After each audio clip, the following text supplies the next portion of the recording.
Rendons-nous à présent en France où les Ivoiriens ont organisé une marche de soutien au président Laurent Gbagbo, compte rendu Mambo Abbé.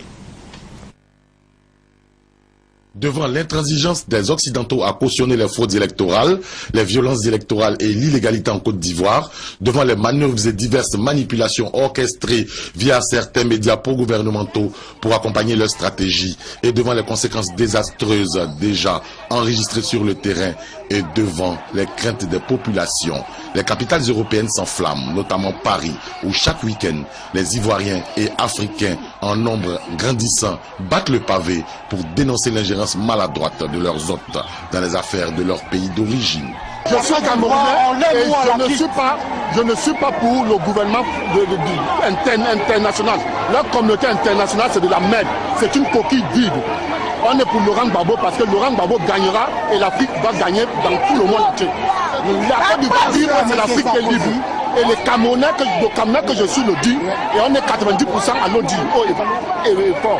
J'accuse Nicolas Sarkozy, j'accuse Barack Obama et j'accuse les grandes puissances qui ne veulent pas comprendre que la Côte d'Ivoire est une république libre qui respecte sa constitution. Nous sommes là pour venir soutenir l'Afrique. Nous disons l'Afrique, nous oublions l'Afrique, pas les Ivoiriens. Parce que vous savez que le combat que mène le président Laurent Gbagbo est un combat pour tous les Africains. Il faudrait que nous sachions maintenant, après avoir perdu Lumumba, Thomas Sankara, après avoir perdu la plupart des leaders africains, parce qu'on n'a jamais accepté leur combat, il est temps que les Africains comprennent que nous devons soutenir le président Gbagbo, parce que le combat qu'il mène est un combat pour l'indépendance réelle et pour la liberté des Africains. Ce n'est pas uniquement un combat des Ivoiriens. Pour la France, avec les soutiens des États-Unis, ils veulent faire en Côte d'Ivoire ce qu'ils ont fait en 2004 en Haïti, c'est-à-dire déposer un président démocrate qui m'ont élu et puis déshabiller toute la souveraineté d'un État souverain pour mettre un protectorat. Aujourd'hui, la Haïti n'a pas d'armée. Il y a eu une catastrophe début 2010 et c'est les soldats de l'ONUCI avec des dizaines de milliers de soldats des États-Unis qui ont investi le pays. C'est ce que la France veut faire avec les soutiens des États-Unis en Côte d'Ivoire et ce que je vous souhaite, c'est tenir bon pour défendre votre souveraineté et puis vous faire respecter un peuple qui n'est pas respecté à un peuple qui est en esclavage. Je vous souhaite beaucoup de courage.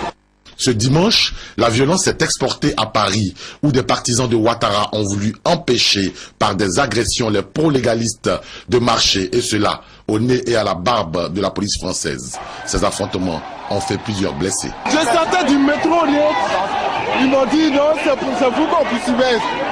Il y a un qui m'a attrapé, il a commencé à me taper, les autres sont venus, ils ont commencé à me taper, me mettre à terre. Partout. Ah ouais, je viens d'arriver. Oui, ça c'est ça. Dans le métro. Dans le métro. Nous avons une autorisation.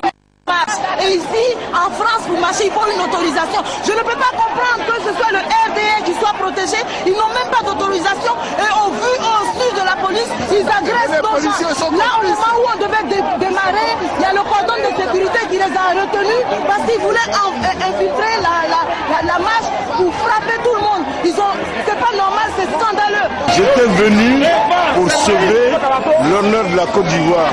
Et dans ça, les groupes de drama Alassane Ouattara nous ont agressés. Vous voyez sur ma figure, là, je suis blessé. Mais on ne laissera pas Alassane gouverner la Côte d'Ivoire. Alassane n'est qu'à plier bagarre pour venir s'installer en France ici, chez ses beaux-parents. Alors que Nicolas Sarkozy s'est arrogé le droit de menacer son homologue ivoirien réélu en lui demandant de quitter le pouvoir au plus tard dimanche dernier, ils sont de plus en plus nombreux au sein de l'opinion française à s'insurger contre cette attitude. L'attitude de la France, elle est conforme aux intérêts français. Cela dit, je ne comprends pas du tout l'attitude de Sarkozy qui prend une initiative quasiment personnelle de demander à Gbagbo de partir, alors que il a tout intérêt à donner du temps au temps, et puis il n'a pas à prendre des initiatives du genre monsieur, madame Intel doivent partir tel jour à telle heure. Il y a sur place des militaires français, il y a des citoyens français, il doit veiller à protéger ces gens-là et de ne pas prendre des initiatives. Enfin, je trouve que c'est une initiative dangereuse qu'il a prise. Que Dieu bénisse la Côte d'Ivoire! Que Dieu bénisse la Côte d'Ivoire! Sarkozy, laisse les affaires de la Côte d'Ivoire!